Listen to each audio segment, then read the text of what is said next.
They walk in that room, they become yours. And you got this energy inside your soul that says, I am the number one determinant of the success or failure of my students. Hey, yo, when you get back, kick some butt. I'll see you in the winner's circle, celebrating your victory. Let's go. Let's go. Let's go. Let's go. Let's go. Let's go. Let's go. Let's go. Let's go. Let's do this. Let's do this. Let's go. Let's go. Thank you, everybody. And we are live. Good morning. Good morning. Good morning. Good morning. Welcome to week 162 of the virtual AP Leadership Academy. Let me see who we got here. We got the Connecticut Principal of the Year, Arlette Johnson in the building. We got Takesha Hyde, Dr. Rella Hicks, Rodney Richardson's in the building, Scott Wiley's in the building, Marsha Poe all the way out there in San Diego, Grace Castaneda, where we at? Mike Van Winkle II, Tashika Truesdale is in the building, Ricardo Yanis, one of the two doctors, Dr. Sheikah Houston is in the building. She and Dr. Tammy Taylor were dropping knowledge this morning, 10:30, Create and Educate every Saturday morning. Sean Hurt somewhere out there, and he too, oh man, he was dropping that knowledge this morning at 10 o'clock. That's Facebook Live every Saturday morning, 10 o'clock. And then 10:30 with Dr. Sheikah Houston and Dr. Tammy Taylor, and then yours truly at 10:55. We got Principal Otis Kitchen II in the building, Arcella Austri, Stacey Ann Barrett, Principal Dot McKeever Jeter's in the building, Tiffany Adams. There's Dr. Tammy Taylor. Good morning to you. We got Angela Jones in the building. I saw her yesterday down there in Gainesville, Florida. Good to see you, Angela. Arcella, I said that one. John Herricks, Floyd, let's see, Floydian or Floydine McLeod is in the building. I gotta learn that one so I know how to pronounce it correctly. Rashard Davis out there in the 702. Good to see you. Principal Michael Benton's in the building. Alan Q. Coart, Cammie Berry's in the building. Brittany G. Hudson's in the building. Darnell McElveen. Luis Laureano is in the building. Yolanda McKinney, new AP in the building. Ronald Pugh, Lysandra Brackens, Lily Lanier. Where we at? By the way, Darnell said Hotep to me. Hotep back at you. We got the good doctor, Marcus Jackson in the building. See you Monday out there in Lancaster, Texas. Looking forward. We got September Devon Vance Daniels in the building. Delia Gatson is in the building. Cammie Berry, Lisa B. Woods Herman. The Queen. Hold up, y'all. I got a pause on this one, y'all. The Queen is in the building. Some of y'all saw the post because it's got a lot of activity. We got married today, 34 years ago, man. June 3rd. Somebody said to me, they said, you doing the virtual academy on your anniversary? Y'all know I do this, man. I did it in Cancun last week. I do them all over the place, man. But yeah, 34 years. And let me, if I could just deviate for a hot second, y'all, then we're going to get going. I used to hang out back before I kind of woke up. I used to hang out at this club called Zanzibar in Newark, right next door to where I am in Jersey City, Newark, New Jersey. That was my spot. You know, I lived there. You could send my mail there. I lived in that spot, man. I had no ambition back in them days. I wasn't trying to do nothing. All I wanted to do was I couldn't wait for Friday and Saturday so I could be at Zanzibar, right? I had no goals, right? I wasn't this guy, not yet. But then on that day, May 4th, 1984, I went to a different club because I knew it was a different vibe.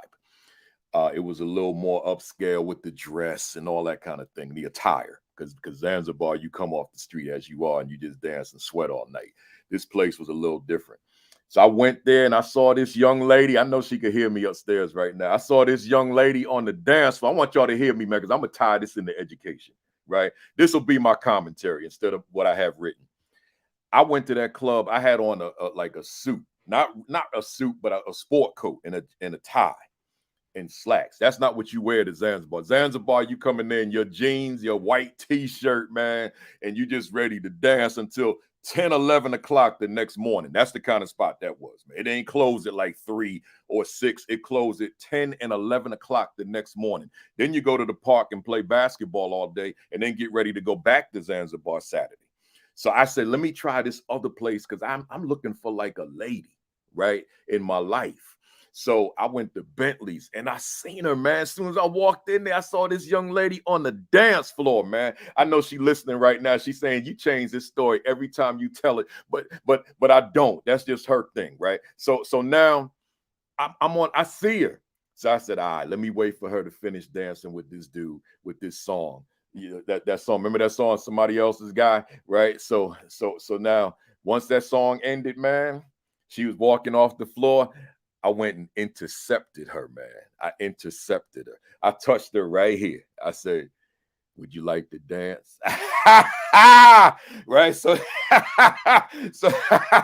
so she said, yeah, right? So then we danced. In her mind, she just dancing with some strange dude in New York City, right? In my mind, I'm plotting. See? I'm plotting, y'all. Like I see, like I see eye candy, man. I see what I'm looking for. Y'all hear me, man. Especially y'all brothers out there. Y'all hear me, man. Yeah, Chica, forget what I had written for my commentary. I'm getting ready to tie this into education. So now we dancing. You know, I'm a two-step dude. And then it's the song ended. I guess she said, like, thank you. I'm like, in my mind, I said, nah, ain't no thank you here. Right. So now I got her attention so we could like talk. Right. So we went off to the side and had a little light conversation. I didn't have a job. Right. So my mom paid my way to get in there. I'm like, I told you I was in bad shape back then. I was 23. I ain't had no job. Right. My uncle, you give me like $10 to go to New York. You know, back in them days, $10 get you far. Right. So now we go. I go. So then all I had, like I had a $5 bill in my pocket. So I asked her for a phone number. Man, I wrote that number on that 5 because I knew. Now watch me tie this into education, yo, because somebody think, man, where are you going with this? Listen, it's a club, man. It's loud in there. It's music in there. It's drinking in there. It's smoking in there. Watch this, y'all, education. I have to create a box. A box. And let me give this box a name. Climate, culture. Oh, yeah. I got to isolate us from the club, man. Y'all hear me? I got to isolate us because I got to get that phone number. See, if I get that phone number, I'm in like Flynn. So I gotta make this box. And now it's just she and I in this box. The rest of the club, they doing whatever they do, but we in this box called climate, culture. Do you hear me? Climate, culture. So now we in this box having this in our own world conversation. I got the number. We dated for 5 years, got married 34 years, been together 39 years because I didn't try to compete with the club. I don't think you hear me. I didn't try to compete with the club. I isolated us from the club. I created a box called climate, called culture, and made my move within that box. See, some of y'all, you trying to raise them scores. You trying to connect with young people. You trying to move the academic needle. You trying to elevate that school in a climate, in a culture that's not conducive to you being able to lift that school. You got to create that box because it could be some things that's happening outside of the school and they impacting the school. Well, you got to be able to separate detach, divorce the school from what's happening outside the school, so that you got this oasis right here. You got this magical place right here where you can make things happen for young people. You got to create that box called climate and culture. Man, people think, man, the children are off the chain. The children are wilding out. Well, maybe the climate and culture is giving them the license to do so. So you got to revoke that license, man. And you got to issue a new license. And that new license, y'all hear me, man. This ain't in my notes, man. It's the spirit. So the new license, man, it's this box called climate culture. See, the box is what gives license to the behavior. You can show me that school that got kids, this as Sean was saying this morning, wilding out. But then you could take the same kids and put them in a different environment with a different box. The box is different. And now them same kids are behaving in a different manner. And they're performing at very high levels. They're performing as if they were in an environment where the kids are born into wealth and privilege, because you understood the climate, the culture had to be conducive to young people having a willingness to soar. So let me tell y'all something, man. I turned my anniversary. I turned my 34th anniversary into a whole lecture. But that's all right, man. That's why we do this. Let me go through my rundown, because I got the legend in the wings. It's first timers. Welcome to you. First timers. Anybody new? Glad you're here, but you have missed 161 sessions. So you go to the YouTube channel, Virtual AP Leadership Academy, hit that red subscribe button, and then instead of watching them reality shows on TV, just hit my YouTube channel and watch them videos, right? And I promise you, you will benefit from what you see, because we got superstars been on here for the past 162 weeks, including today. School Leadership Institute, that's my institute. Join me in Charlotte, North Carolina, July 11 and 12. We're going to be live and in person for 2 days from 9 to 4, talking leadership. So just go to principalkafele.com, hit the go scroll down to the announcement section, and then hit the register button and join me at the School Leadership Institute. That is the School Leadership Institute with Principal Kafele. That is my institute. So just join me for 2 days, and I'd love to have you in the building with me. But in the meantime, that same week, join me in DC at the National Association of Elementary School Principals Conference. I'll be there July 10th.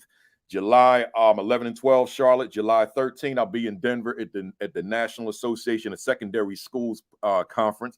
Join me there. And then July 15 and 16, I'll be in Jacksonville at the Black Educators Rock Conference. But that's from July 13 through 16, but I'll be there the 15th and 16th. So join me. That's my public week where the general public can attend. All my other PDs are pretty much, within districts and that type of thing. Although the Texas Association of Secondary School Principals, that's all of Texas. I'll be a keynoter there July, I think the 15th. I think it ain't the 15th. It's July something. Go to my Facebook page and see the exact date. It's not the 15th, but it's something. I think it's the 22nd, right? So y'all Texas folks, y'all know I see you out there. And then the new joint, man, the assistant principal identity, man. If you don't have a copy, what you waiting for? Get yourself a copy of the assistant principal identity. I see you, Sean Woodley. Good to see you. You know I'm going to be calling you to be on this platform at some point, man. It's got a long list, but I got you.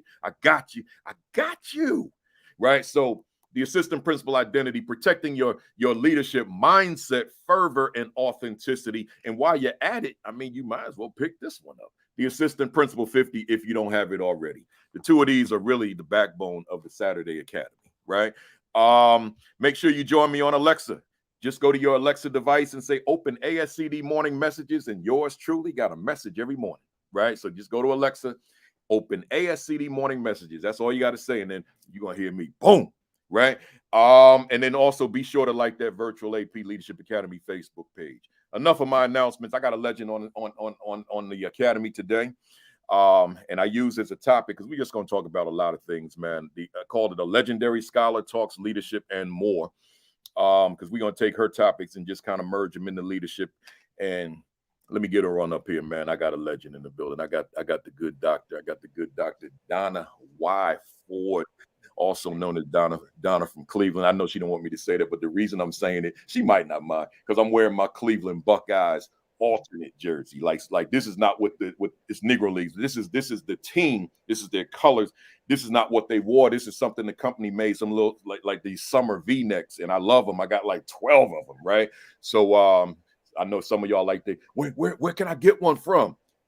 Go to ebbetsfield.com, baby, and you get them. They got like a whole lot of teams. I got 12. These are nice mesh. Woo! I ain't burning up in that flannel that I wear. Dr. Ford, good to see you. It's great to be here, Dr. Kafele. Thank you. I'm so glad to see there's a lot of people here as well. Hello. Oh yeah. All 5 platforms combined. And let me say this to the folks about you. Hey, folks, Dr. Ford is not 100% right now. She's not feeling that well. And I was prepared to just go on and do a solo today because I hadn't had any guests on deck. But she said, nah, let's do it. So I don't think I'm gonna go to full 90 because she needs to take care. But she's here. So that's dedication. That's commitment, right? I appreciate you. Mm-hmm. I decided, given that I'm gonna read the short version of the bio. Her bio would take me till tomorrow. It's it's that extensive, y'all. But check, just let me give you the highlights. Dr. Donna Y. Ford is a distinguished professor within the College of Education and Human Ecology, specializing in special education at Ohio State University. That's just her latest landing stop. She's been around. She is known for her research about gifted education and culturally responsive, multicultural urban education. Specifically, her focus is, and this is where we're going to focus, is on the achievement gap, recruiting and retaining culturally different students into gifted education. Y'all might want to call somebody on that one. Multicultural curriculum and instruction, culturally teacher training and development. Y'all might want to call somebody about that one. African-American identity, you might want to call someone about that one. And African-American family involvement in children's schooling, and you know what I'm getting ready to say, you might want to call someone about that one as well. She consults with school districts and educational and legal organizations on these topics. Professor Ford is ranked by a Stanford study as one of the top 2% of researchers in the world. I want to read that again, y'all. Professor Ford is ranked by a Stanford study as one of the top 2% of researchers in the world. But that's not her only ranking. She's in other rankings as well. It was one that just came out recently that was worldwide. I don't want to give the number because I don't have it on the top of my head. But she's worldwide known for the work that she's done over the past several decades. She's ranked by Education Week as one of the top 200 educators of influence in the U.S. I'm going to read that again. She's ranked by Education Week as one of the top 200 educators of influence in the United States. Professor Ford has given more than 2,000 presentations and has published more than 300 articles, book chapters, and books. So you see here, for those of you that are not familiar with Dr. Donna Ford, you see here we have a heavyweight, a legend in the building. So hit the share button, hit the retweet button, let them know. And even though I'm going to do this later, let me just do it right now. She's written several books. This is the one that I have on hand, recruiting and retaining culturally different students in gifted education. Right. So that's one you want to get your hands on. But when you go to Amazon, you'll see everything that she's got this current on the Amazon site. Right. So with that said, Doc, again, glad to have you here. I hope your voice could hold out for the session, man, because I know the folks are pumped, man. Hit the share button, hit the retweet, hit the repost, let them know I'm getting ready to go, y'all. Hey, Doc, you've been in education for a long time. and you've accomplished a ton, as said in the bio. And my question to you is comparable to what I ask most of my guests. As an educator, who is Dr. Donna Ford, and what motivates you to continue to perform at these high levels of accomplishment? I love that question. And before we begin, I just have to applaud you. I am so into what you were saying, mesmerized by your story with your wife and, Oh, your brilliance.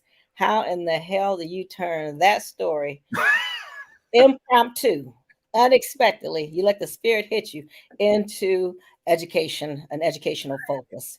That is brilliant. I'm really serious. And I remember several times hearing your story, and I want the audience to know that and you're open with it, that you are what I consider a gifted underachiever, or you would have been in school. So yeah, gifted, but not achieving to the level that you could. And my first book was on reversing underachievement among gifted Black students. So you make me think about that. How the yeah, hell did teachers miss you? Why yeah. did you end up, with, well, anyway, you end up being resilient because you're so damn brilliant. That was just a powerful a story. I'm sorry. I So appreciate happy anniversary. And next year, I'm damn sure going to watch so I can see how you tell it again. it. My wife will say it'll be different. It'll be different, but I don't think so. I loved it. And I also want to, anyway, I want to thank the audience. And I am not feeling well, so I'm going to probably call 911 after this. And, Oh, man. maybe they can come and just take a look at me and see what's going on. All right. But I said, no damn way in hell was I missing today. So I'm here. I'm Appreciate here. Truly. Okay, so who is Donna Y. Ford? I am, like you said, with your shirt. I'm from Cleveland, and I see others recognizing that as well. And being raised in the inner city, and surviving and thriving still, makes, I want that for other children who look like us. So I am Professor, Dr. Donna Y. Ford, and I'll give you some scholarship information. But I'm also Donna from Cleveland and East Cleveland, and I just have to tell it like it is. I am fascinated with and have never lost interest in my decision to focus on gifted and talented education, because it is almost all white and almost all wealthy.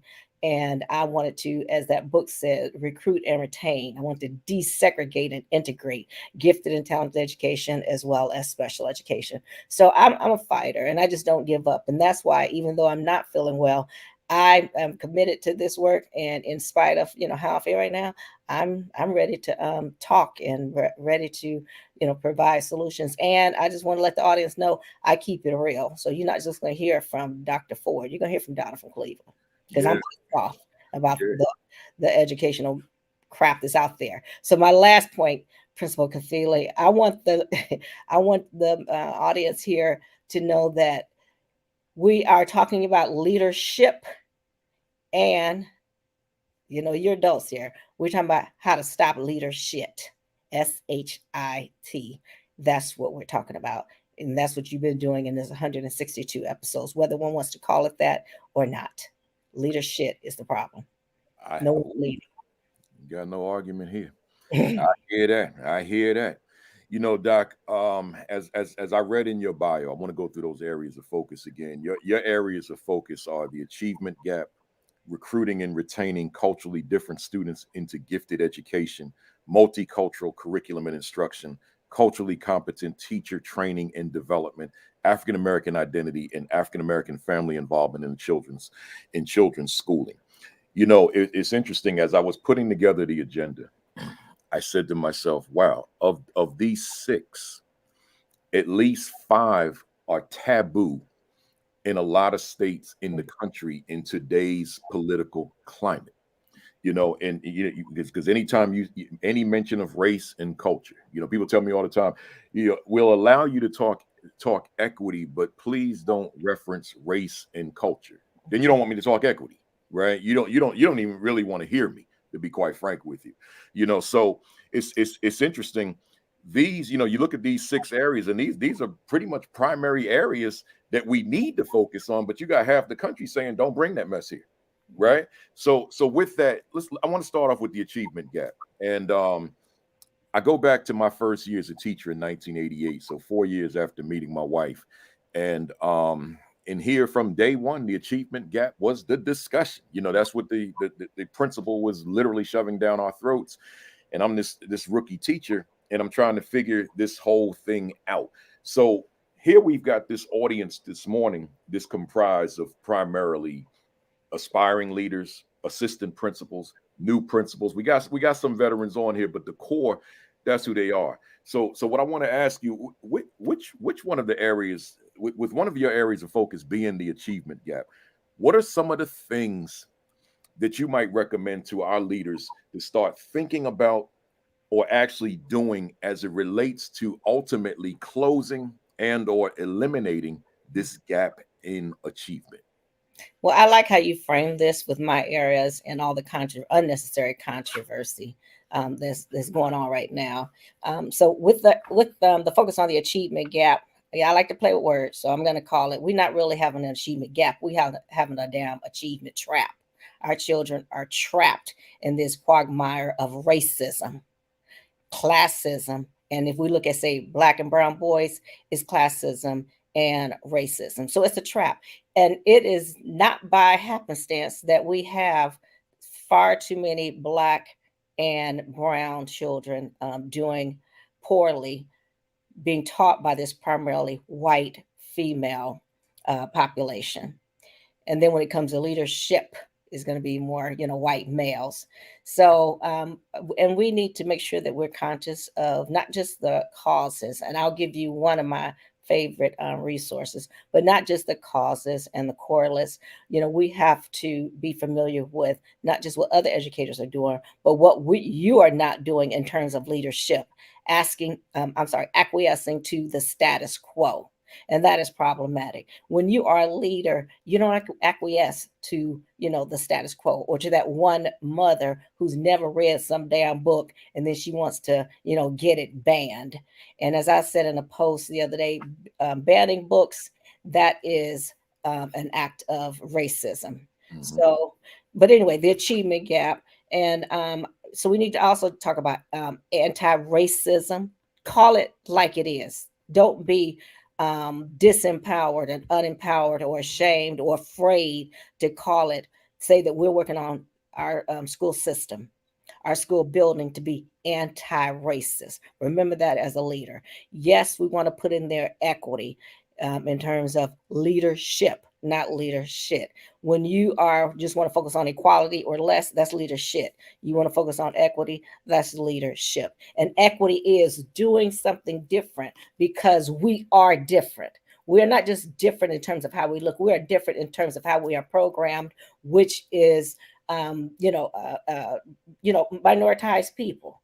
And I don't mean that even in a negative way. I've got a lot of pride in my culture, but we program that way, and we don't stop being culturally different from the white culture because we entered that school. That damn school bell rings. I am still Donna, who is Black from Cleveland.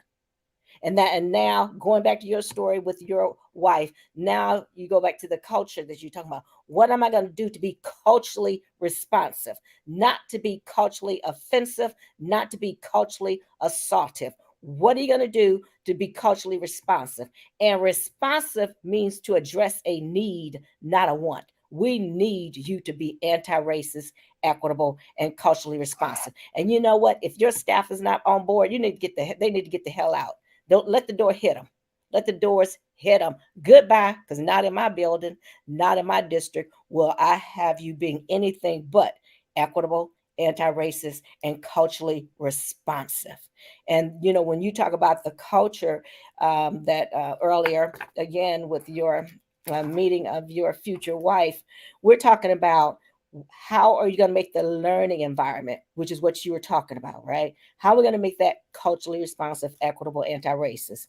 What are you going to do in terms of building relationships with us, even though we come from backgrounds different from you? So my quote is, the less you know about others, the more you make up. So the less you damn know about Black people, the less you know about Hispanic people, the less you know about children who live in poverty, the more you're going to make up. So that's deficit thinking, and we're not going to have this in our school and in our school building in our district. We also, of course, need to look at assessment, curriculum, and instruction. But I just wanted to paint that picture there. To be to create that culture that you were talking about, we have to include those components. So I wish you all would stop saying culturally responsive instruction and call it culturally responsive education, so that it's inclusive of all of those areas. And there's more I can say, but I don't want to ramble. I'll let you continue. I mean, if your voice is fine, keep going. Okay, it is. So it's your floor. And what I have to say this, I wanted to go directly into special education. Okay. And I would see there were a lot of Blacks and they were saying things that I wanted to say, but we were neglecting this focus on gifted and talented education. And so I said, you know what, I need to do something about this. And so I've spent 30 years, starting with the dissertation, attempting to desegregate and integrate gifted education. I want you all to use your leadership to get away from this deficit thinking and go to what I call dynamic thinking, which the more you know about Black children, the more you know about gifted Black children, the more you know about gifted Black boys, etc., then the less you make up. And this, in your series, these 162 episodes and more to come, they are preparing leaders and teachers and as a teacher, be mindful, you're the leader in your classroom. Don't be the sage on the stage, but you are the leader in your classroom. And children are watching you. They know when you like them. They know when you are avoiding talking about race. They know when you know nothing about culture. So our children are smarter than all children, than what people give them credit for. But I just want to say, we're watching you. And when we see Black administrators, we are begging you, our children are begging you to use your privileges for good and in anti-racist, equitable, culturally responsive ways. Otherwise, you just like everybody else. We need you to care about us and to believe that we can do better than what we are doing. And you need to get rid of those teachers who don't give a damn about us, and counselors too. Strong words. Appreciate it. Let's stay there, Doc. There's a lot of variables that we can point at relative to why this achievement gap exists. And that's probably a conversation that would go beyond 24 hours if we just kept it going. I want to look at the teacher, and you've been doing that. I just want to build on that. For me, what's closest to my heart in terms of closing the achievement gap relative to things that we have control over is the classroom teacher.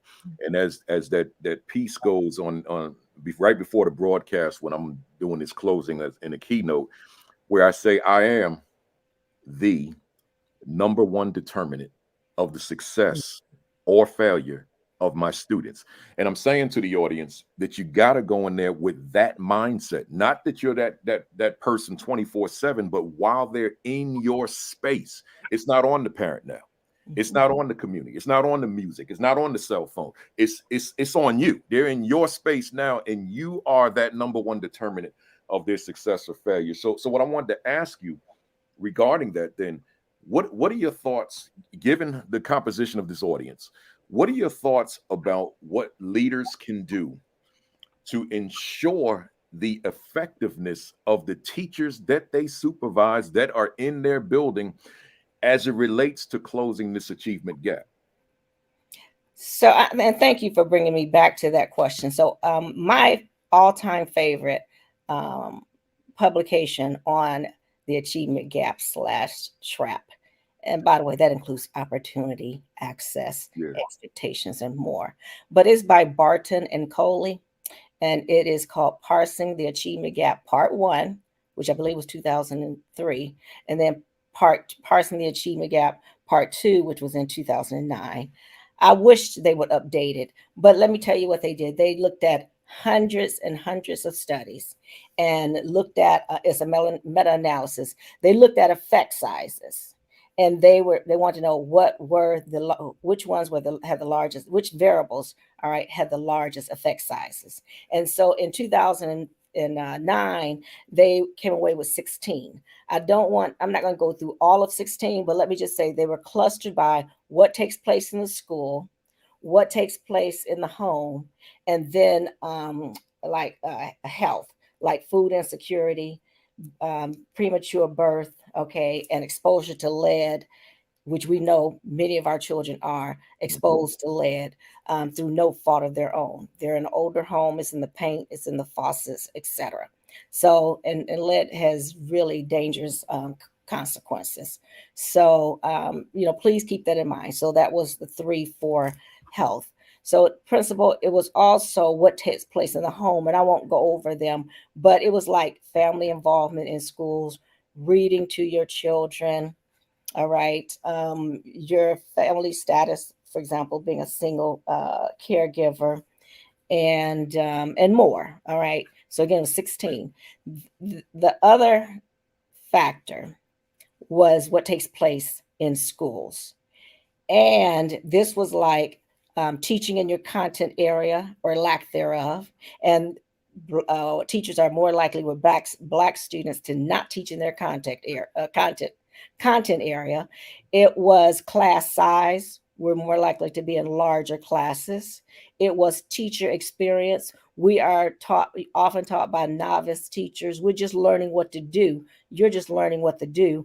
And so, and our children really need that rigor, etc. But you don't know how to do it because you're just trying to survive.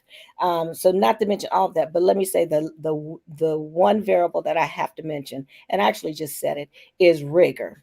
And so it was lack of rigor in the schools. And my phrase for that, principal, is rigor mortis. Rigor mortis. Our children are just dying of their motivation, their drive, their engagement, their interest. It's just disappearing in these classrooms because we are taught the bottom level of critical thinking and problem solving. Deficit thinking, the expectations and content is just so damn low. All right, so damn low. So I want you to remember that rigor mortis. But principle, okay, and of those 16s, you all, of those 16, the largest effect size was a lack of rigor in the curriculum, and that included lack of exposure to AP and gifted education. That was the number one variable in study one and in study two. And if they damn did one right now, it will be the same thing. So principals, you need to stop damn assigning the teachers with the fewest credentials to our Black children. You need to stop having teachers teach out of their content area. You need to provide anti-racist, culturally responsive professional development, so there won't be so much burnout of teachers because universities didn't do what the hell they were supposed to do in terms of preparing you. So you need to be mindful of that. What you need to lead, and that means by example, and making sure that your teachers are anti-racist, culturally competent, and culturally responsive. And in some districts, part of the interview process, I think this might have started like 5 years ago, principal, part of the interview process was you were given questions about working with children of color. And I used to do that, and I'll stop with this. When I would be on committees for school committees where teachers were being hired, we would be interviewing. And when it got to me, I had one question. And it said, if you have a significant number of your children doing poorly, underachieving, all right, if you have a significant number, what would you think would be the reason? And when teachers like, well, their mama just don't care about school, or their daddy this, or they don't, I'm like, okay, stop this. You're not getting this damn position. And I wasn't the one who made the decision, but I let that person know you will not blame it on every or all other factors. You're going to take some responsibility and be accountable. So leadership, people, well, you have to hold your educators accountable, and that means you have to lead the way in terms of how to do that. I want to say it again. The number one reason Black children are not doing well in school because there's a lack of rigor. Lack of rigor. Let's stay there, Doc. I'm just going to go off script now. So, two questions. Number one, I'm um I'm gonna create this hypothetical leader. I'm a leader, and I'm in one of those states where culture discussions on culture and race are taboo, but there's a whole lot of Black folks in them states because a lot of those states are in the South, right? So here I like Principal Kafele, so I tune into his broadcast every Saturday, and I keep hearing the guests talk about cultural responsiveness, cultural competence, anti-racist, etc. But I really don't understand what that is. I feel the passion of the guest saying, I gotta move in that direction, but I really don't understand what it is. And I'm in this state and I can't make it happen anyway without consequences to me. What do you say to that leader that might be watching right now? We have to stop being afraid.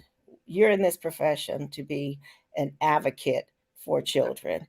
You're in this profession to be an asset for children. You're in this profession, and I see all these are starting with A's, to be an ally for children, to be an accomplice for children. And I love that model where it says be a co-conspirator. So when you're an ally, you got this damn philosophy, I want all children to do well. Okay, well, what are you doing in terms of putting that belief into practice?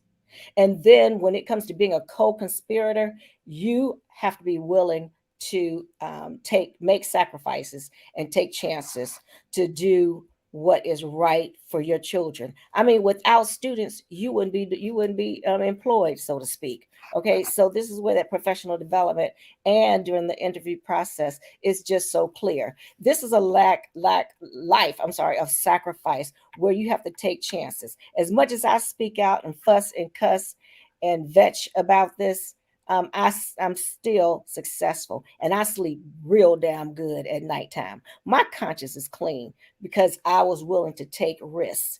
And so it means we also have to get into the communities of Black and brown children, high income and low income, so that we can work with them to understand the importance of their being involved in schools, and they're attending school board meetings, and they're knowing why their children aren't doing well. So I want all of you to go to the Office for Civil Rights Data Collection, their website, and it's ocrdata.ed.gov. Go to their website. Don't just go to the district and all these, I'm looking at all this material that's there, like suspension, dropout, special education, the categories, gifted and talented education, whether students are taking algebra by race. You get it all by race. So you go to their website and don't just go to your district. So if you're a superintendent, go to your district. But if you got 20, 30, 40 school buildings, you need to have the information as well. If you're a leader in terms of a principal, then get on the website and look at what it says is going on in your building along a number of different variables. Again, gifted special education, discipline, and gifted and talented education. All right. I'm sorry, I don't know if I said it right. Gifted and talented education, special education, discipline, and even more information. Share that information with your families. All right, share that information with your family so that they can know how urgent it is for them to be involved and to speak up. So we got to make sure that our families know that they are our co-conspirators, our allies, and our accomplices as well. So you can't advocate when you are afraid of the status quo. You can't have an impact if you are afraid of the status quo. And you know what? What's that saying? If there's a damn door and you can't open it, find your way around it. Mm. Find your way around it to really be there for your children. You're there for your children more than you are for anybody else. Find your way around it. And I still say you can talk about anti-racist education without using that word. You can talk about what it means to be culturally competent without using those words. And that means having the disposition, knowledge, and skills to be effective with your students, to be rigor oriented, not rigor mortis oriented with your students. So though, I mean, those are some things that come to mind right now. Knowledge is power. OCR's information. Look just this week, I think it is. There's a report principle that came out called the Condition of Education 2023. I look for it every year in March and April. Look at what is going on throughout the nation with this achievement gap, achievement trap, and do something about it. And last, I forgot to say this, and then I'll stop. This is not about just having white educators be anti-racist, equitable, and culturally responsive. This is about making sure that you do increase the representation of minoritized professors and administrators and counselors. I'm sorry, teachers, administrators, and counselors in your building and in your discipline. So it's that two-prong. What are you doing to make sure that we got whites on board who are the majority, and then teachers, family members, and the community? And don't talk about parent involvement. It's damn called family involvement that embraces all types of families. Folks, that was a whole packet of information. I hope you got it down. Before I want to say a couple of things about that, Doc. But before I do, several were asking you to give the title of that book again, and I wrote so many things down, but I didn't write that. What was the title of the book? Okay, so if you mean by Barton and Coley, it's you can get it right now. It's not a book; it's a report. So it's Parsing the Achievement Gap, Part 2, Barton and Coley. Coley is spelled Coley. Then I did write it. Mm-hmm. Very good, very good. You all got that. You said something before I move on. You said you can't advocate if you're afraid of the status quo. You can't make an impact if you're afraid of the status quo. When I hear you say that, and people that know me in this part of the world in Jersey, it makes me like, when we're on these virtual platforms, it's like we're looking into a mirror because we see ourselves. And I'm elated that when I hear something like that and I'm looking at me, that I can feel good about me. And I'm personalizing this now because ain't nobody in Jersey that knows me can say that Kafele was afraid of the status quo. Right? No, they people can accuse me of a lot of things, but they can't accuse me of that. They can't say that, oh, he was a chump, right? He punked out the pressure. No, I met that thing head on, man. And I won't be reckless with you all out there in StreamYard land and say you better be Kafele, right?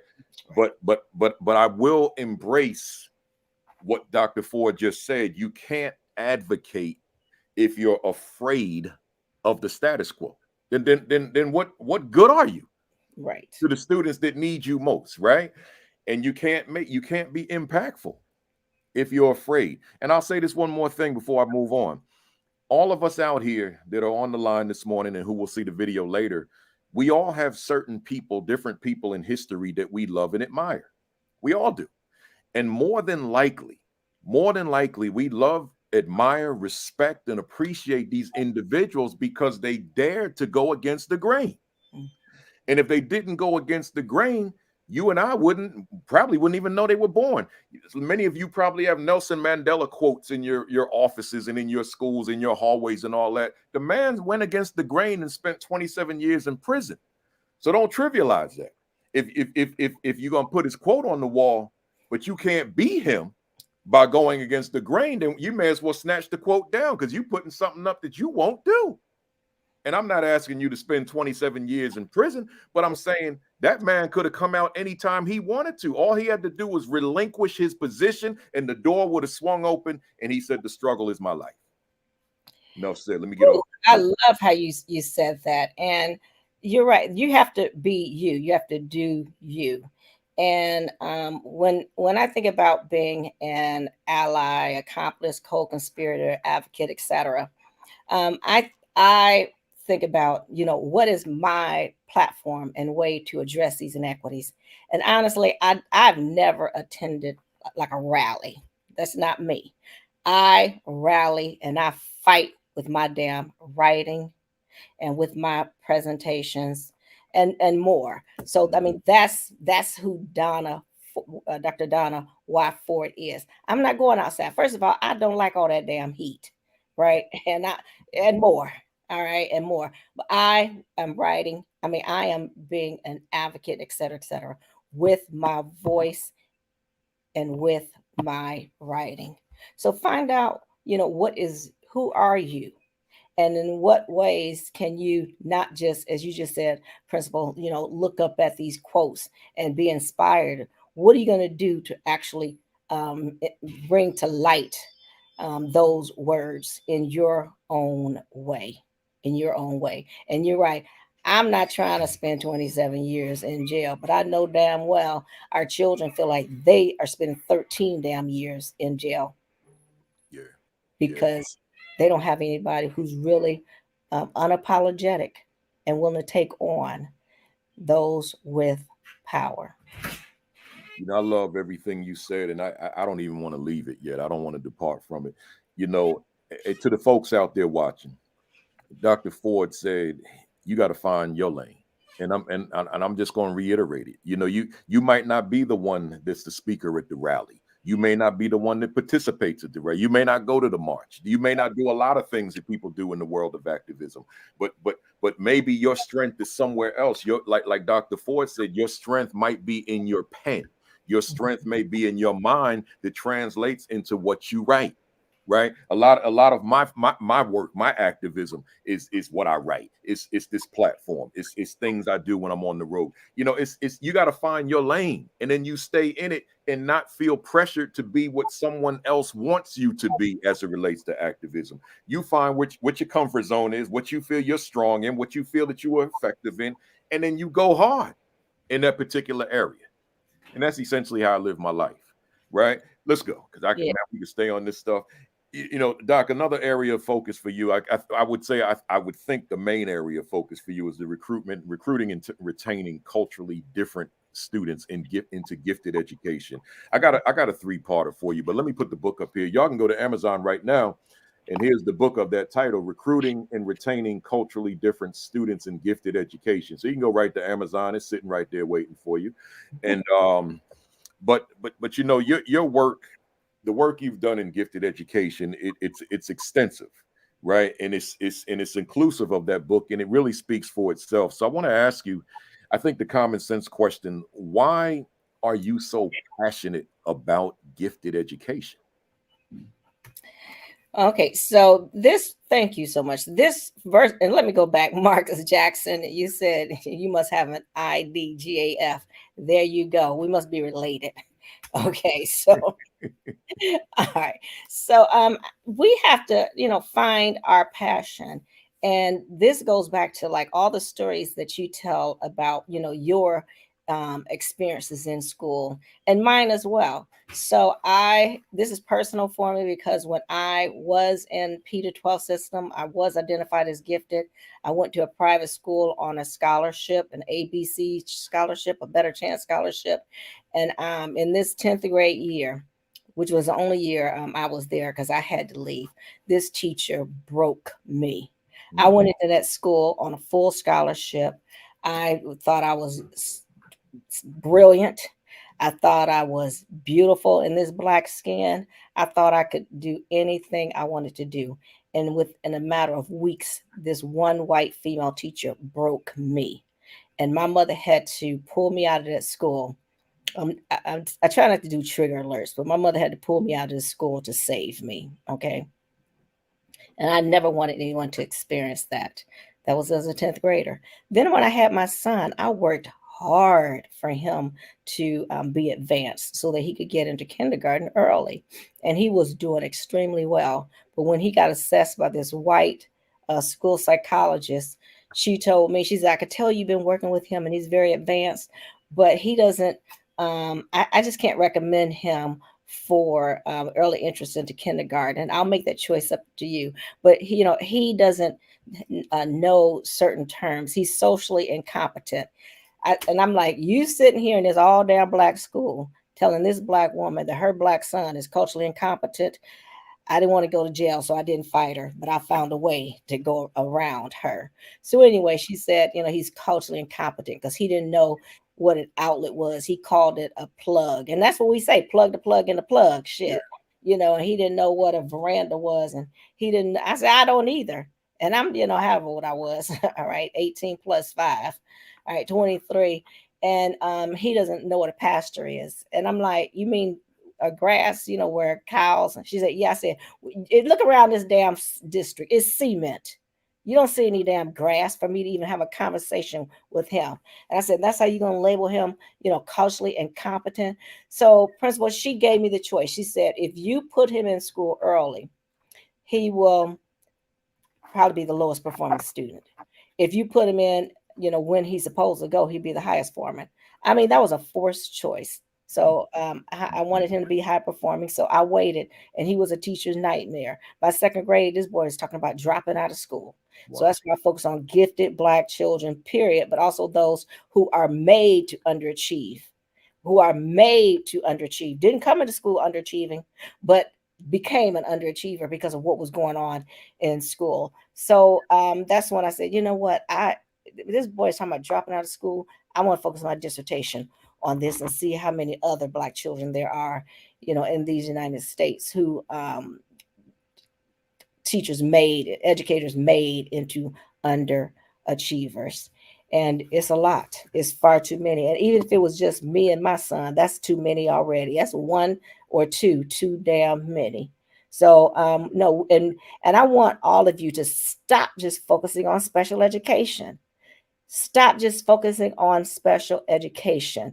That you need to keep fighting for, but you have to look at our children who are gifted or who have the potential to do well, and make sure that they don't just survive school, that they thrive in schools. You need to make gift and talent education a priority. A priority. And you're going to see so many children, those like you, those like, me, those like my son, is like, damn, we effed up. And I ain't say the word, but I want to. But we really messed up. And look how we have done these children a disservice. How do you sleep at night knowing that all this wrongdoing is taking place, and you only thing you doing right is for you in your mind is getting a damn paycheck? What are you getting paid to do? Every time you look at your paycheck, you need to be thinking about, were you really supporting? Who are you really supporting, and were you not supporting? Who are you advocating for, and who weren't you advocating for? You fighting for special education, but you're not fighting to desegregate and integrate gifted education. And clearly, you need to be focusing on discipline, which is so racist and unjust. With everything you said, it took me back to our earlier discussion on rigor. So I want to go there. I'm thinking about this the hypothetical school where the expectations vary by class. So there's a teacher in a classroom who the expectations, just based on his or her worldview, are very low. Mm-hmm. But the teacher thinks that he or she is rigorous within this thinking of low expectations. I don't see these young people being Harvard bound, Hampton bound, Howard bound, wherever bound. But I think they can do something with their lives, mm-hmm. Right? So I'm rigorous in that context, but I'm really not rigorous at all. Mm-hmm. So given what you just said about the disproportionality of Black students in gifted education, how do we overcome that when we know that there's a plethora of classrooms in America where the expectations are rock bottom, but the teacher thinks that he or she is rigorous in the instruction? Oh, yeah. As a leader, whether you're the principal, administrator, or some other type of leader, you need to spend time in classrooms doing observations. I think people have high expectations of themselves, but when I go and do observation, it is rigor mortis again. So, for example, I remember being observing a school. This is in the same district, not between districts. This is in the same district. So I was observing school A, and it was on the wealthier side of town, and primarily white. And so it was a third grade lesson plan where the teacher was supposed to be talking about what it means to be a researcher. So in this high income, high performing school building, not district, but building, the teacher was, she had a guest speaker come in, and she was dressed, with a lab coat and things like that. And so was the speaker. She used the speaker used the word hypotheses, all right, and talk about research, et cetera, et cetera. About a week later, I went to the same district, a low performing school building. And the teacher, instead of talking about hypotheses, she was talking about guessing. No guest speaker. She wasn't dressed, to performing like she was a researcher, etc. And when it was over, I asked her, I said, why didn't you use the word hypothesis? And she's like, they're not ready for that. And I'm like, no, you're not ready, but they're ready. They're ready. Yeah. So, and I bet if we had asked her, instead of me posing that question initially, I'm like, well, how do you think the lesson went? She'd be like, oh, it went so well. And I'm thinking the kids were falling asleep. They were daydreaming. What went well about that? So you could just mark that off as, oh, we finished that lesson plan. This is in the same school district. Let's stop making comparisons across district. That's not your district. They don't have your demographics. Look at just your district and what in your building and what you're going to do to make sure that the curriculum is rigorous. And so that's why principal and others, I created what's called in 99, I created what's called the Bloom Banks Matrix. It's on my website. And so I took Bloom's taxonomy, those 6 levels, and I merged it with the 4 levels of how James Banks infused multicultural content into the curriculum. So it ended up being a 24 cell matrix with 4 quadrants. So low on Bloom, low on Banks, that was red, dangerous. That's definitely rigor mortis. Then you could be low on Banks, but high on Bloom. And I call that gifted education colorblind, culture blind shit that you up there teaching. Yeah, but you still, at the high levels of Bloom. Over here, and that's gifted education to me. Then we have high level on Banks, but low on Blooms. And this is what I see at a lot of Black conferences. We need to get, and so yellow, red, yellow, blue, we need to get to green, and that is where you're high on Bloom's taxonomy and high on the two of the 4 levels of James Banks model. Then you have rigor and you have relevance. And I don't want to distract from our focus on minoritized children, but white children need damn multicultural education too. They need education that helps them to be anti-racist and culturally competent. That will teach them how to, advocate for themselves, but also be, allies, accomplices, etc. So this education that we're talking about is not just for minoritized children. It is for every damn child in your building. They need relevance and they need rigor. Not one, not the other, but both. Yeah. Too many of us teachers, we pat ourselves on the back. No, honey, you are not rigorous nor relevant in what you're teaching. Our children, as Rudine Sims Bishop says, they need mirrors and windows to see themselves reflected in the curriculum. What our children right now get too many windows looking at what others are doing. How does that promote identity, like your principal, assistant principal identity? If you are not seeing yourself reflected every damn day in every subject area in a positive and affirming way, we get too many windows looking at what others have done. We have too few mirrors. And if you are a minoritized leader out there, shame on you. Shame on you if you are promoting a culture blind, not just color blind. I said culture blind curriculum. Shame on you. Yeah. You haven't earned that damn paycheck. You have not earned it. Haven't earned it. I stand on that. It's my foundation in terms of what that curriculum looks like and if it's reflective of the students that it's being delivered to. It's critical. Let's stay with the multicultural then. Multicultural education, multicultural curriculum. Matter of fact, before I go into that, how you feeling? Because it's 12 Oh, o'clock thank now. you. I forgot all about it. Not feeling well. I mean, you got me. See, this is called rigor and relevance. I'm so into what the hell you saying. I forgot I was damn sick. Yeah. For those of you that tuned in late, Dr. Ford is not well today, and but she insisted on still coming on. I was going to go solo, but she's here, so so I'm, that's why I'm asking how you feel. We typically go to 12:30, so you good? So let's go. Dr. Ford, multicultural curriculum. Mhm. Some people will counter that with an African-centered curriculum. But either one, it doesn't matter in terms of my question. Multicultural curriculum. First and foremost, what does that mean? And what multicultural curriculum and instruction, what does that mean? And what does the instructional piece look like?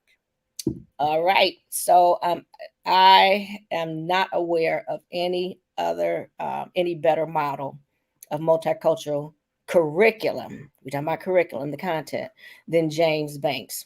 All right, University of Washington, and his 4 levels of how to infuse multicultural content. I live it and breathe it. The lowest level is contributions. So our children are getting fed food, fun, fashion, folklore, the 4 F's. There's nothing rigorous about that. Food, fun, fashion, folklore. Well, it's Black History, and this is really happening at this one school. This is Black History Month, second graders. Have your children come dressed as Africans. And it says, and if they don't have this attire, they can come to school dressed as elephants and tigers. You just freaking dehumanized us, having us demoting us to not even being human, but coming in looking like animals. You don't know a damn thing about the continent. All right. They still think it's a country, by the way. Too many people. But anyway, so contributions, food, fun, fashion, folklore. That's dehumanizing our children. Then additive is where you're playing it safe. There's a book that you just read, and there's sexism and racism where they tell this Black girl she can't be Peter Pan because she's a girl and because she's Black. Well, you feel okay talking about, oh, girl power. Well, what about Black power? You're playing it safe, and this is why you see Dr. Martin Luther King Jr. in the curriculum, but you don't see Malcolm X. And this is why when I am Dr. Ford, I'll get more opportunities to go do presentations than when I'm Donna from Cleveland, when I'm Malcolm X. Okay. So that's additive. You're playing it safe. And it's like, okay, it's Black History Month. We just did that. It's Hispanic Heritage Month. We did it. Let's get back to teaching. Okay. And I'm doing the short version of it. Then transformation is where you truly transform the curriculum and you transform children so that they are anti-racist and culturally responsible. Every day, every subject area, we're talking about minoritized heroes and sheroes. And last, which is certainly my favorite, is social justice, social action, where children are so informed, so empowered that they will take on injustices, in their school or in their community, wherever they can. No other model that I'm aware of, and I'm always looking I'm always looking, will tell you more about how to get to those 2 levels, transformation and social action, than James Banks' model.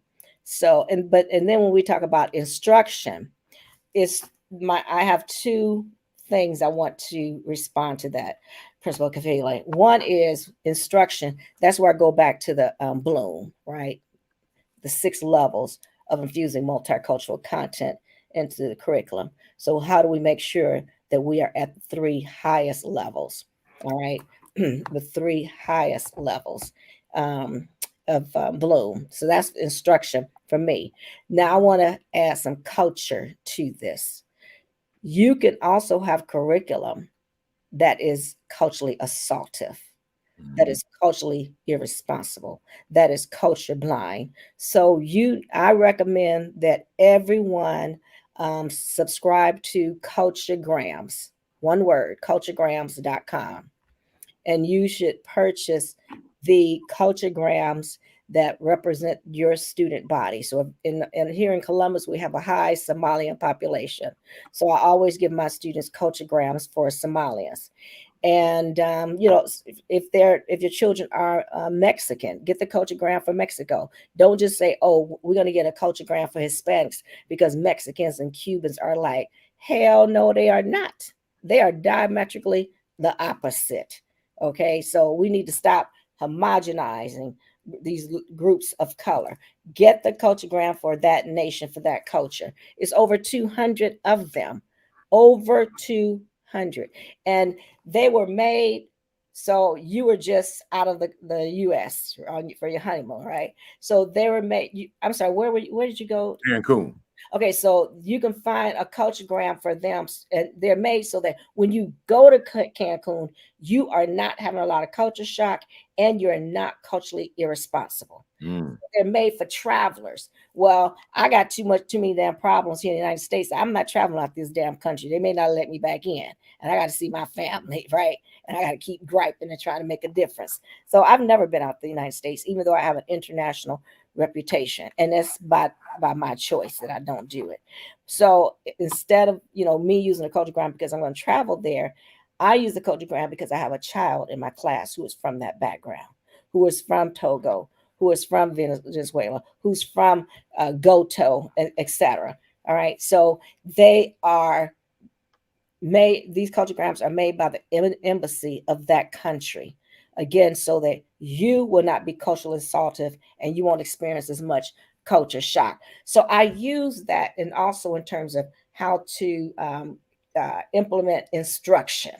I'm looking at what is the culture of that population.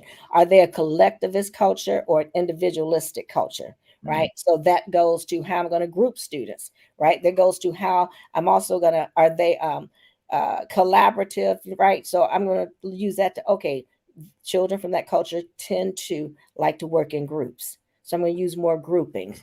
All right. I'm going to have more group projects and group presentations. With Black children, A. Wade Boykin, his model of Afrocentric cultural styles. One word, I want everybody to hear this, that Boykin used is verve. And he says, through research, and so have others, that Black children, we tend to be very vervistic. So that means active, oriented, and lively. All right, tactile and kinesthetic. And so looking at all this energy, this life that we have, teachers think we are damn ADHD. We're hyperactive. No, we are vervistic. And I've written about that. We're not hyperactive. Stop giving us this damn medicine for ADHD. Change your damn curriculum. Change your instruction. So what are you going to do to make sure that we are more tactile? There are more tactile and kinesthetic things in your opportunities in your preschool, in your middle school, in your high school, damn it, in your college. I have never, ever, ever given a test at any university that I worked at. Never in my class. Now, when I taught somebody else's class, I had to go with tests, and I hated it. But I never have given students a test. I give them group presentations and group projects. All right. And I'm always in awe when I see how well they have done. So, but with Boykin, I mean, vervistic. And then one more thing to something you said about culture in your wonderful tribute to your future wife. All right. When we talk about the culture, another variable that is prominent among Blacks, we're not doing stereotypes, we're doing generalizations based on research. Another variable is called harmonistic, harmony.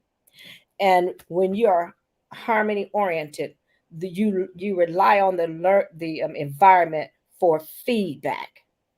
Right. And in this case, we're talking about affirmation, right? You rely on the environment. So that is that culture that you were talking about earlier. What are we going to do to make sure that our children who are harmony oriented get to thrive in our classrooms?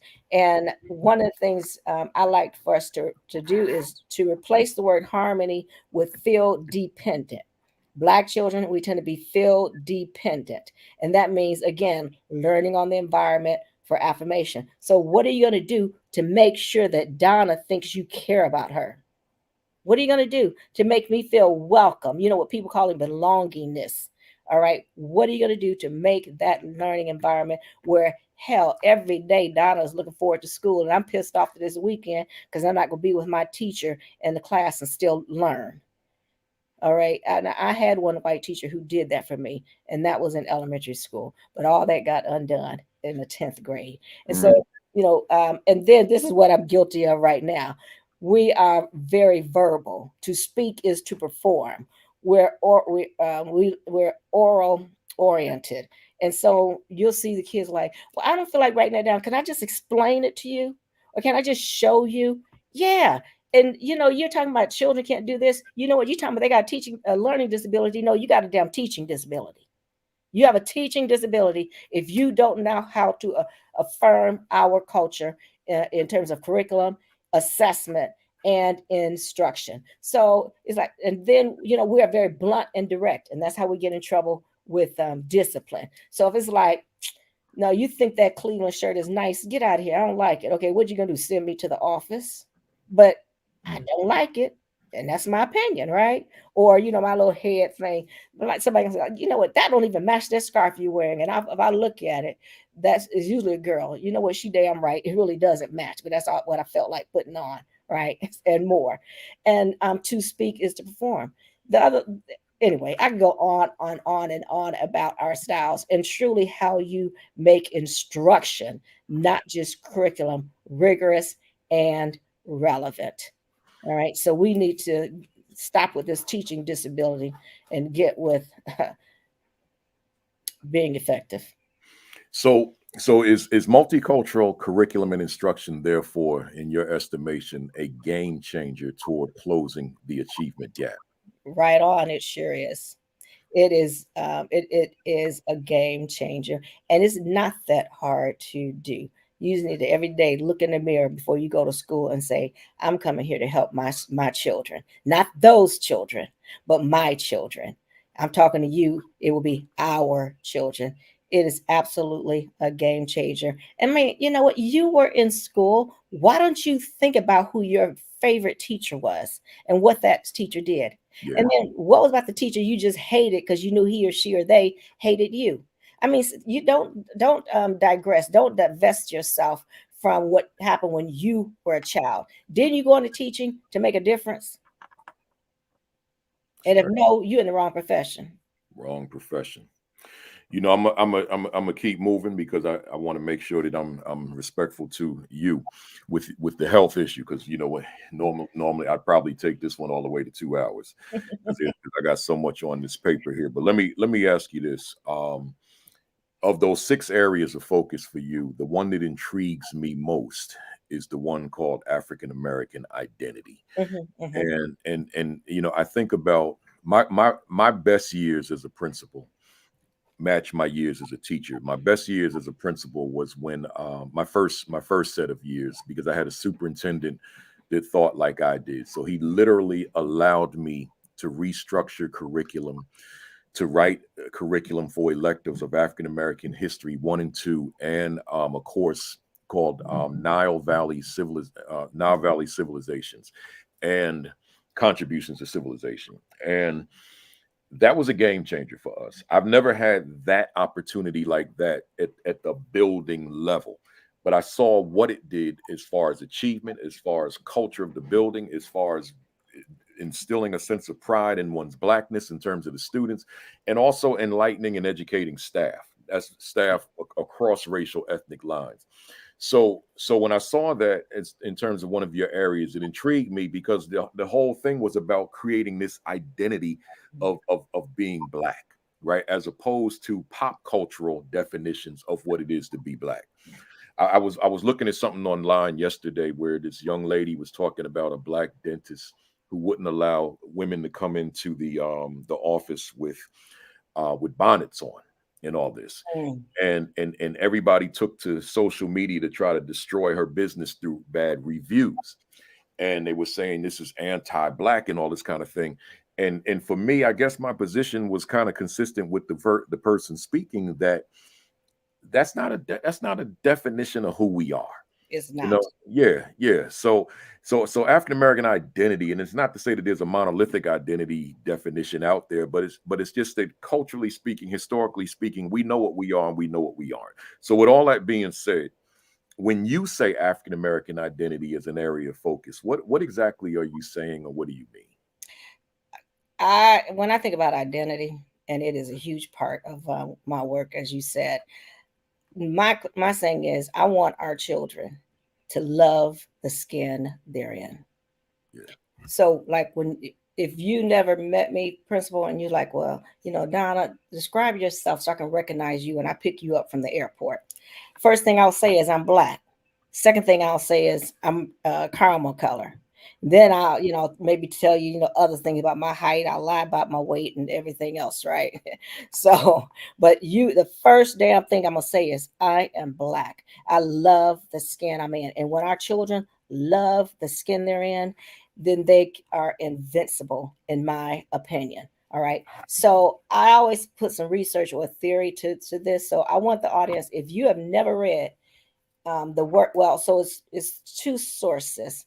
One is, if you want the research, is the Handbook of Multicultural Education. I think of the year was 2021. No, 20, I forgot the year, but the last Handbook of Multicultural Education. 2001, that's when it was. And it has all the racial identity theories with the data backing them up and recommendations. So one of the authors, I believe, is Ponderado, and the other is Peterson. But Handbook of Multicultural Education, 2001. The other book is something like Preventing Prejudice in the Schools. And there's a smaller book that also gives all the theories of racial identity. So when I look at the main theory, most adopted theory for Black children is William Cross. William Cross's model. It's called negrescence theory. Negrescence theory meaning the psychology of becoming Black. And it's been revised over time. So in that latest version, it went from before having 4 stages to having 3. And so one is pre-encounter, and there's 3 subtypes. Okay, so one is self-hatred. One is stereotypes, where you hold the stereotypes that other people usually have about Blacks, and then the other one is you really don't have a racial identity. You just you don't identify. No, I'm not an African American. I'm just an American. Okay, don't want to talk about it. Then you have these encounters. George Floyd, a racist teacher. You read in a children's book where they use the N word, and then the other kids start calling you the N word and more. So you have these encounters, and it could be vicariously on television, social media. It could actually be happen to you in person, so to speak. So anyway, then you go from what pre-encounter to immersion. And this is Malcolm. When you read the autobiography of Malcolm X, every time he went through a stage of identity, he changed his name. Yeah. So he was Malcolm X when he was immersion, which was intense white hatred, also intense Black involvement. Those were, 2. Anyway, after that, then it's called internalization. And let's hope our children get to internalization, which is where I believe I am. And I've gone through that same process at theory twice. All right. So what I'm talking about is getting our children to the last stage, which is called internalization. And you could be like Black oriented solely, or you could be bicultural, Black and Hispanic, you fight for us, or Black and poverty, etc. Or Black and have a disability. All right. So that's the second one, biculturalist. And then there's a multiculturalist. And that's truly what I consider myself. I'm fighting every ism that comes to my attention. So one, I'm doing it if it comes to my attention, which is reactive, but I'm also looking for it, which is proactive. So, I hope it's clear that we just don't want to throw out this term racial identity or ethnic identity. There are theories that will help you understand why your students are the way they are. And it will also help you modify curriculum, instruction, and assessment. keeping in mind the learning environment, the culture that you set for your school and for your school building, your school and your classroom. Hey, leaders out there, that's a whole other information packet, right? Dr. Ford has been giving us not only information, and a lot of people say gems and diamonds and bombs and all that kind of thing. It's whole information packets. I've written more notes than I have for any guest I've had on here. Oh, Yeah, thanks. no, I have. I got pages of notes here, and it's just so much information. I got one more for you. Mhm, African American family involvement. mhm. I would think that the number one question that anybody on this call might have, um, Dr. Ford, they may say, how do we increase our African American family engagement, involvement, particularly at the secondary level? And I'm Mhm. just going to leave you with that last question. What can we do? And we must, because I mean, this takes all of us to make a difference on behalf of all of our children. And you cannot close the achievement gap without having a relationship with families so that they can also advocate, etc., for their children. And by the way, when you really care about the school district or the school building as a family member, you're not just trying to advocate for your children, but you're hoping that other children are having positive experiences as well. So I I would hope that we would survey our families about what they are expecting from from being in your school. Survey them, ask about their hours when they can be most involved in schools. Make sure that you know where they live, so that and even what place they worship. And I'm not saying all of us do, but we need to keep that in mind and connect with not just the families but the communities. But anyway, survey. So, and do you have a car? Some of our children are living in food deserts. They don't have cars. They can't come to certain meetings, and they might be intimidated in your building. So why don't you take the meeting off campus and put it in the community where families can get there during the days that they can come, during the hours that they can come, and also make sure that there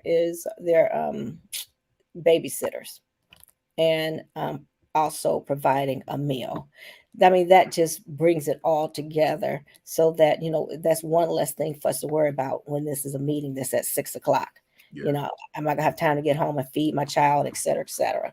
So we need to go into the community, stop making things on our turf, go to their turf, and you will find more families will be involved. If a family is working the third shift, what do you expect from them? And they have no choice because they need that income. So what are you going to do to make sure you can still involve that family? When I was at Vanderbilt, there was a certain um, type of job. I'm trying to be vague, but where if you had to clock in, and if you missed, um, so you had 15 minutes that you could clock in late, but if you had 16 minutes for like a month in a row, then you were released. mm, You just a minute over that extra, 15, right, that you were given. But maybe your car broke down. Was there traffic? Was there an accident? Did your child need a little bit more attention? We can't just go by our schedule and hope that family members will have a similar schedule or life. We need to be empathetic, and that's in low supply in schools. We need to be empathetic and compassionate, and really find out how the families can be involved and in what ways. yeah, um, and we got to understand that our families, they can be intimidated too, especially again when it's in the um, in your building. I even look at things like, do you have a circle for your table so that everyone is equal, or are you sitting at the head of the table, right? And then we're sitting there feeling inferior. When I walk into your school, do I see rigorous Afrocentric, literature and pictures and things like that. I mean, I've walked into schools where they will have an old map of the continent of Africa, and there'll be pictures of us, in jungles and shit. Oh, it gives me a headache thinking about it. Yeah, You say Rhodesia and all that stuff. know, Yeah, right. yeah. Yeah. But our families, we want to be involved, but we want you to want us to be involved. And I hope you heard how I said that. We want you to want us to be involved. And we, like our students, want to know that you care about them in your classrooms. And it will be a beautiful, powerful relationship. Well said. I love it. I love it. Let's do these quick rapid fire questions. 20. Just give me one word or one sentence max, nothing over a sentence, or I'll say right. So so Be, rapid fire and then we be done. Here we go. You all set? wait, let me say one more thing, Dr. Yeah. I mean, Kafele. Another characteristic of culture that is very prevalent among not just Blacks, but people of color is called Color People's Time, CPT. So I'm not trying to do that. But the actual word for that is polychronic. Black children and a lot of other people of color. I think the research says the majority of the world is polychronic, but in the US, they're monochronic.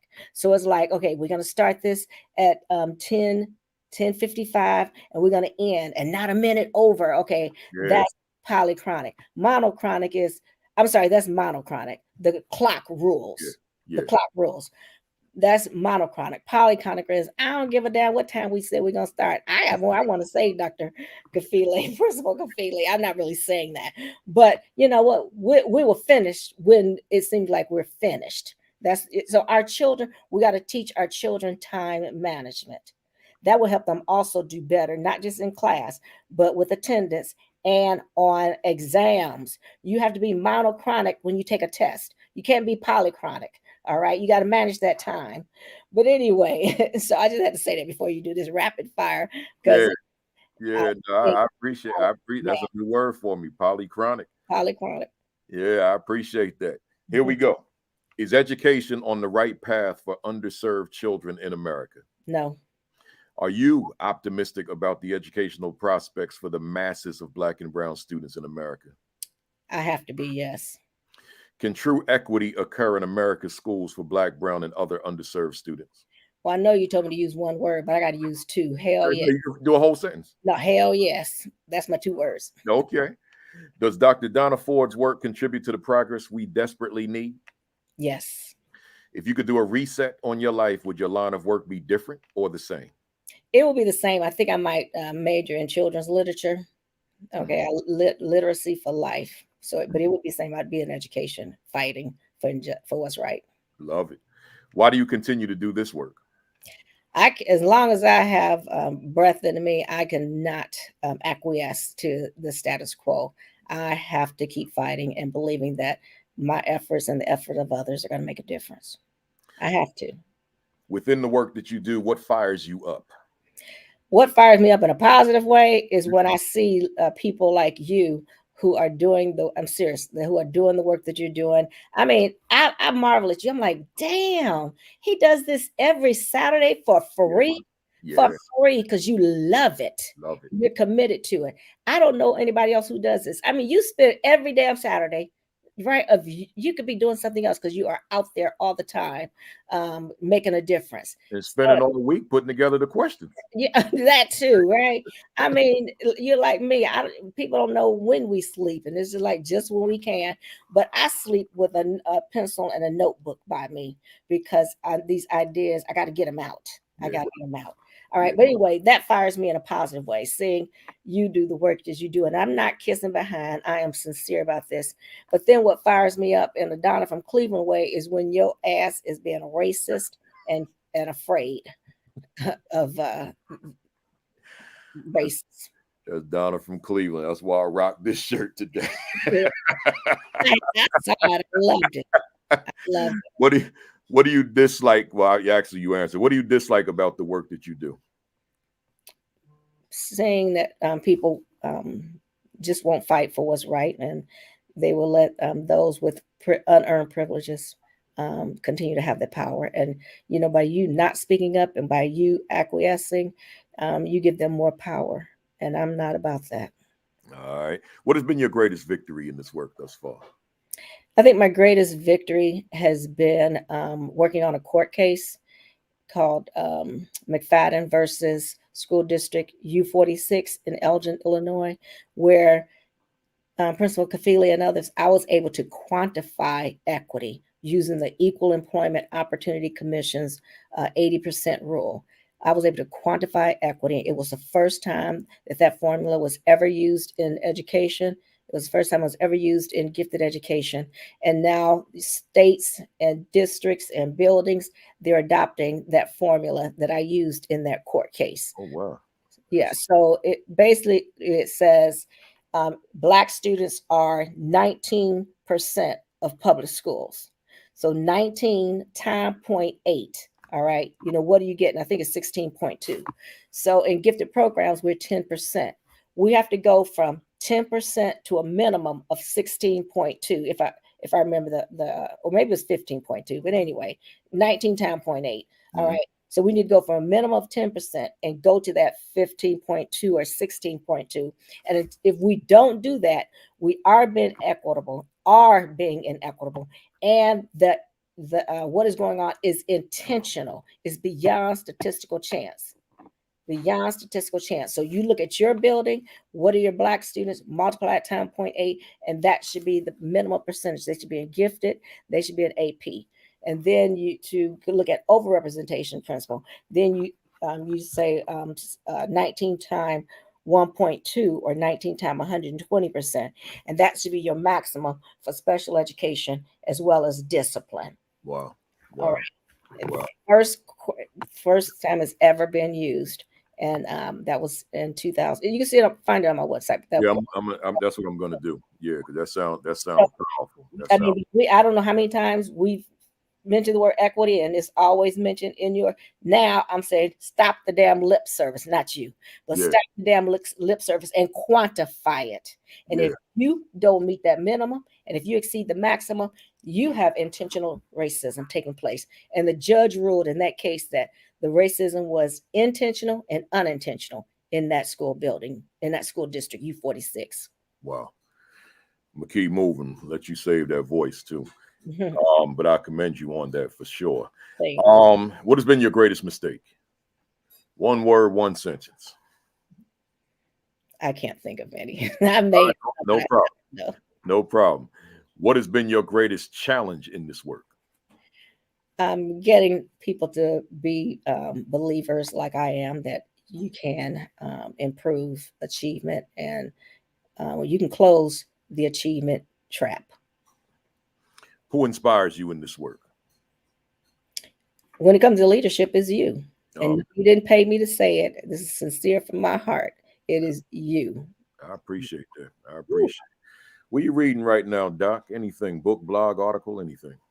I have a number of things, but for those, I would. One is I'm about to start reading. It's called Clean Getaway, and it's a children's book by Nick Stone, N-I-C Stone. And another one is Open Windows and Open Minds. So that's on my list to read. And I'm still waiting for your latest book to come. Seriously. Oh, okay. I appreciate it. What book would you recommend to our viewers this afternoon? It depends on the topic. So if it's about leadership, clearly your book. And if it's about gifted education, I encourage you to look at the recruitment and retention book. Let me put it up here on the screen real quick before I wrap it up. There we go, folks. But we're going to do it again in a second, so don't leave just yet. What do you want to accomplish that you haven't accomplished yet, Dr. Ford? I'm not being vain or conceited, but I've met goals that I didn't even have for myself, like that court case, bringing the notion of recruitment and retention to the field, my Bloom Banks matrix. So I'm not sure what else I can do. No, I understand. That makes sense. It makes sense. But I know there is more still. So therefore, are you satisfied with where you are professionally now? I'm on cloud nine.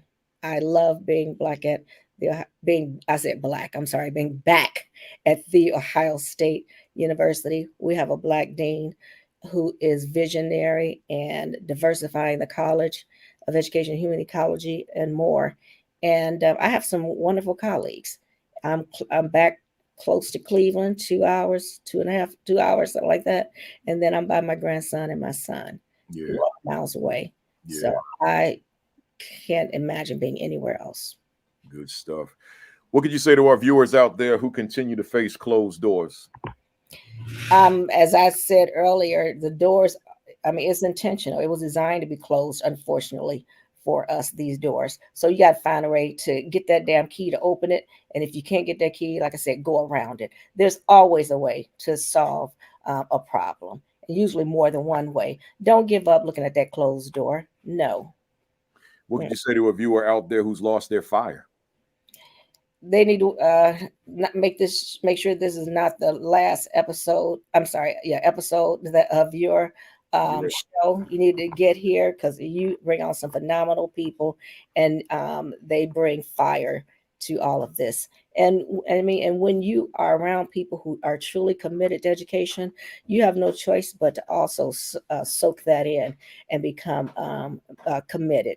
And whenever last, I know it's one or two words, maybe one sentence, but last, you can't give up because children only have one time to be in school. Yeah. They have one lifetime. We have one lifetime. So you want to be remembered as the one who made a positive difference. And you want to be remembered in that way. That's how you want to leave your legacy. So what do you want your legacy to be? And stay focused. I'm going to give you all a new word, focused. Stay focused and organized. Focused. Focused. Just wrote it down. And lastly, last one, if Dr. Donna, why Ford was a word in a dictionary, what would be your definition? I am unapologetically anti-racist, equitable, and culturally responsive.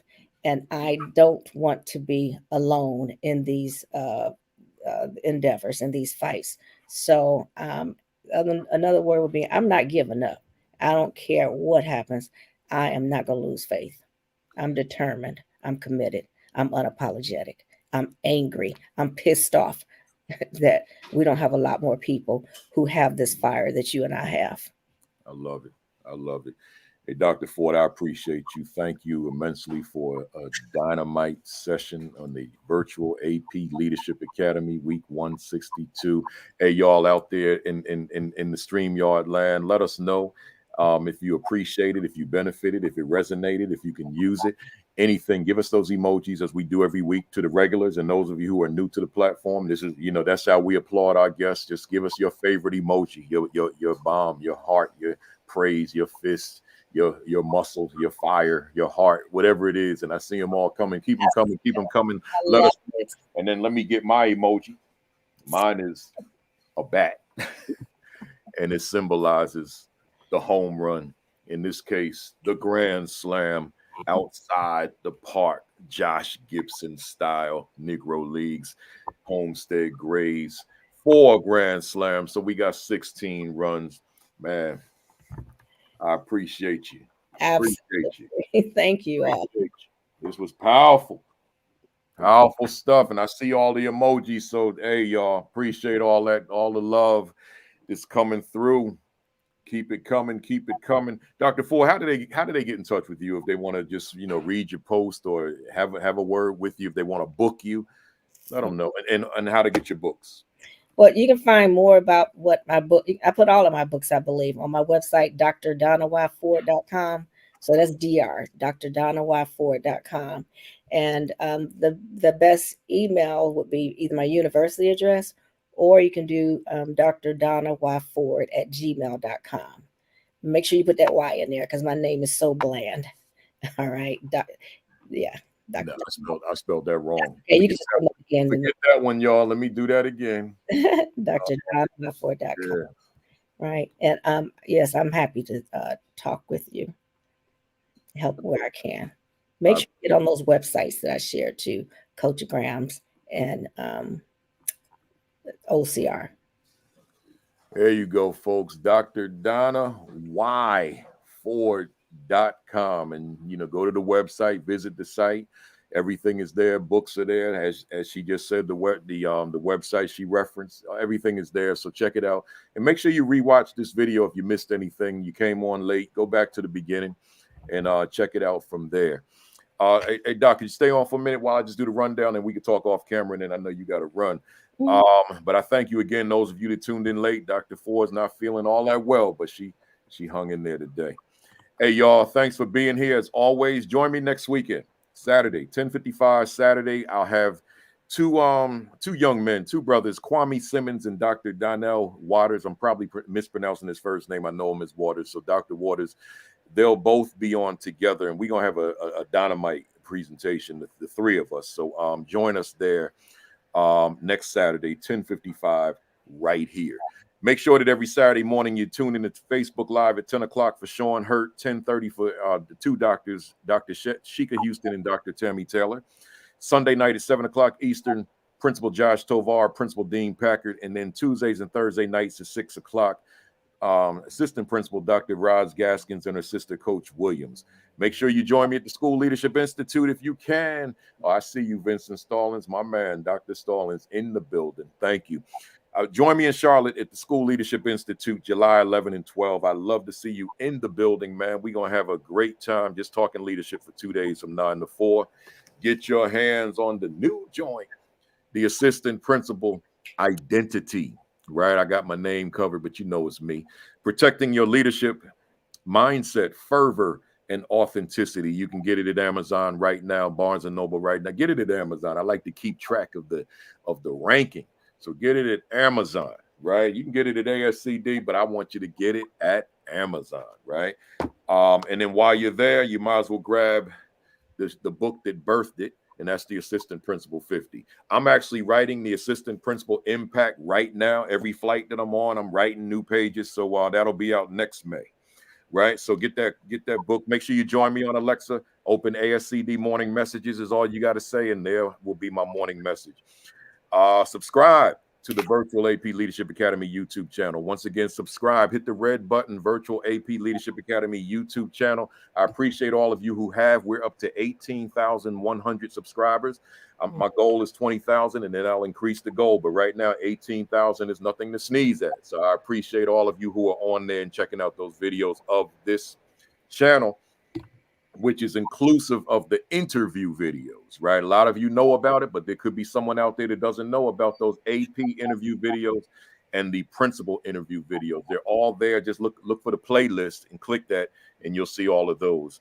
And then lastly, like and follow the Virtual AP Leadership Academy Facebook page. I'll have a commentary up tomorrow. I had one last week too. I'll have one up tomorrow.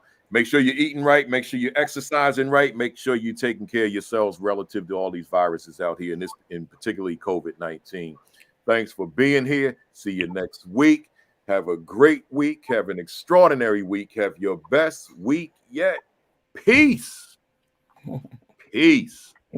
Thumbs up. Now cock that fist back. 1, 2, 3. Bam. Hey, y'all.